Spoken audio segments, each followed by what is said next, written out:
Hello friend, आज की इस वीडियो में डायबिटीज़ के बारे में बात करते हैं। डायबिटीज़ क्या है और ये कितने टाइप के होते हैं और इसका अर्ली सिम्टम वगैरह क्या है, ये सब पूरी डिटेल में जानकारी लेते हैं इस वीडियो में। तो सबसे पहले ये देखते हैं कि डायबिटीज़ का अर्ली सिम्टम क्या है। अगर जे किसी इंसान को डायबिटीज़ है तो उसको क्या क्या सिम्टम दिख सकते हैं।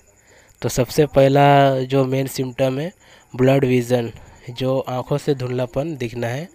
थोड़ा थोड़ा अगर ये किसी इंसान को डायबिटीज़ है तो विज़न ब्लड होगा, थोड़ा धुंधलापन दिखेगा।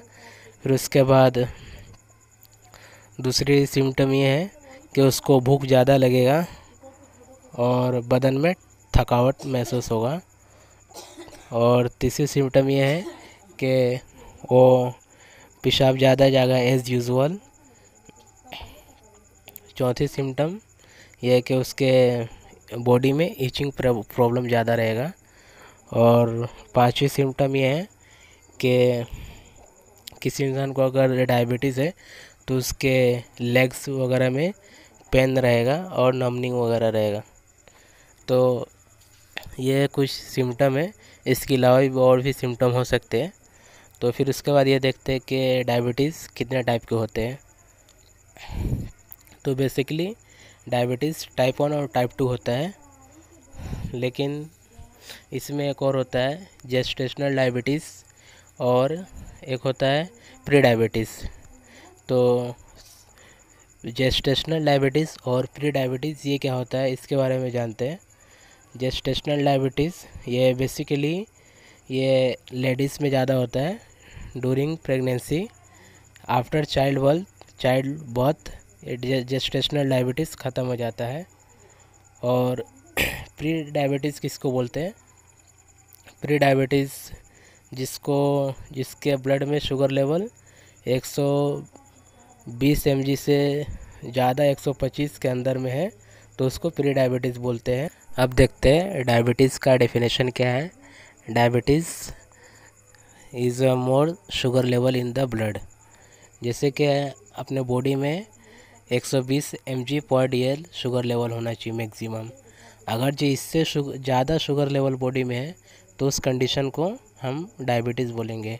अगर जो बॉडी में 120 mg/dl से लेके 125 mg/dl रहे तो उसको डायबिटीज़ नहीं, उसको प्री डायबिटीज़ बोलेंगे।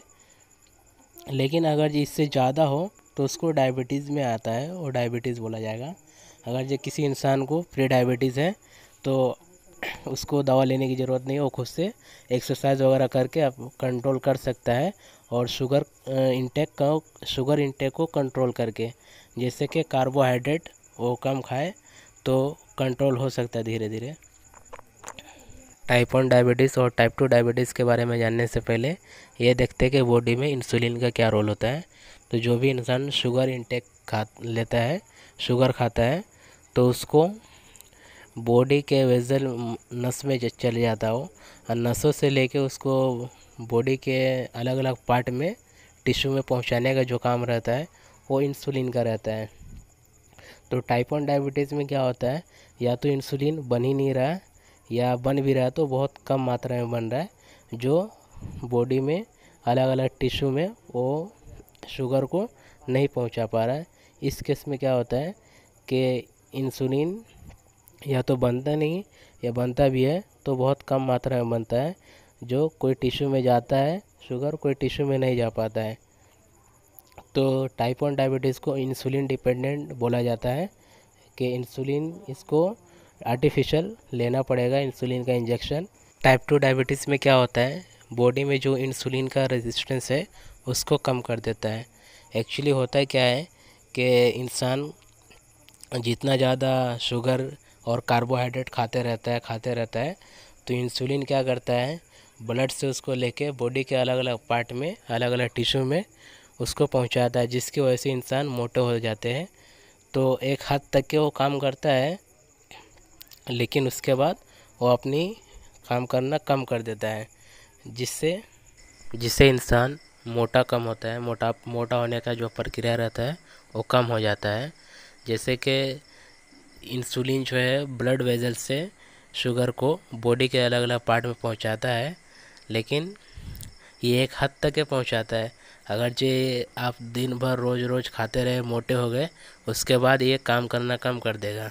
जिसकी वजह से एक फ़ायदा ये होता है कि जो इंसान मोटे होते रहता है, मोटे होने का जो प्रक्रिया है वो ख़त्म हो जाता है। लेकिन इसका नुकसान ये है कि उसके ब्लड में जो है शुगर घूमते रहता है, पूरे बॉडी के अलग अलग पार्ट में घूमते रहता है, जिससे और भी बहुत सारी प्रॉब्लम होती है। तो उसी के लिए डायबिटीज़ की बहुत सी टैबलेट आती है, जैसे मेटफॉर्मिन, पायोग्लिटाजोन एट्सेट्रा। ये सब टैबलेट आती है डायबिटीज़ के लिए, डॉक्टर प्रिस्क्राइब करते हैं। तो डायबिटीज़ में फ़र्स्ट ऑफ ऑल क्या करना रहता है, जो कैलोरीज इनटेक है उसको कम करना पड़ता है। तो इसमें फ़र्स्ट ऑफ ऑल आपको कार्ब्स कम लेना पड़ेगा, कार्बोहाइड्रेट, और फाइबर ज़्यादा लेना पड़ेगा। जितने भी वेजिटेबल है, वेजिटेबल से रिलेटेड जो भी है वो सब आप ज़्यादा खा सकते हैं। फल फ्रूट भी खा सकते हैं, उसमें भी शुगर रहता है, लेकिन उसमें कम रहता है एज़ कम्पेयर टू घी, दही, दूध, ये सब के मुकाबले में उसमें कम रहता है, तो खा सकते हैं।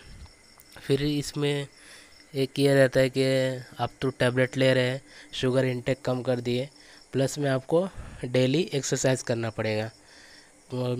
Minimum 30 minute per day exercise करना ज़रूरी रहता है, जिससे मेटाबॉलिज्म बॉडी का सही होता है और इंसुलिन का सिक्रेशन है वो ज़्यादा होता है, तो डायबिटीज़ को कंट्रोल करने में बहुत हेल्प करती है। और एक्सरसाइज ये सिर्फ डायबिटीज़ वाले के लिए ज़रूरी नहीं है, हर कोई कर सकता है, क्योंकि उसको आगे फर्दर कोई बीमारी ना हो, इसके लिए ये ज़रूरी है per day minimum 30 minute exercise करने के लिए।